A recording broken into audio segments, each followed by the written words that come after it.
Hello বন্ধুরা, পরমাস canvas থেকে আজ নিয়ে চলে এসেছি গাঠি কচুর দম। চলো রান্নাটা শুরু করি।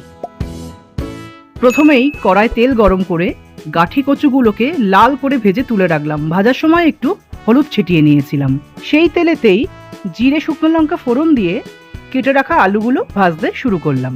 আলুগুলো বেশ খানিকক্ষণ ভেজে নেওয়ার পর যখন অনেকটা সেদ্ধ হয়ে গেল, তখন একে একে হলুদ, কাশ্মীরি লঙ্কার গুঁড়ো, পরিমাণ মতো নুন, সামান্য চিনি আর আগে থেকে ভেজে রাখা গাঠি কচু দিয়ে নাড়তে শুরু করলাম। এরপরে খানিকটা আদা বাটা দিয়ে ভালো করে কষিয়ে নিয়ে পরিমাণ মতো জল ঢেলে দিলাম সেদ্ধ হওয়ার জন্য। মিনিট 5 ঢাকা দিয়ে সেদ্ধ করে নেওয়ার পর ঢাকনা তুলে যখন দেখলাম আলু সেদ্ধ হয়ে গেছে, কটা চেরা কাঁচা লঙ্কা ছড়িয়ে দিলাম। ভালো করে আরও খানিকক্ষণ নাড়াচাড়া করে কষিয়ে নিয়ে ওপর থেকে ভাজা মশলা ছড়িয়ে আবার ঢাকা দিয়ে দিলাম, যাতে ভাজা মশলার গন্ধটা ভেতরে ভালোভাবে ছড়ায়।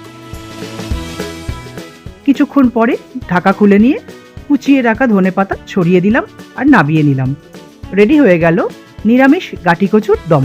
এভাবে নিরামিষ গাঠি কচুর দম আপনারাও বাড়িতে করবেন। কেমন লাগে সেটা অবশ্যই কমেন্টে জানাবেন আর আমার চ্যানেলটা অবশ্যই সাবস্ক্রাইব করবেন। ফিরে আসছি পরবর্তী ভিডিওতে, সঙ্গে থাকবেন। টাটা।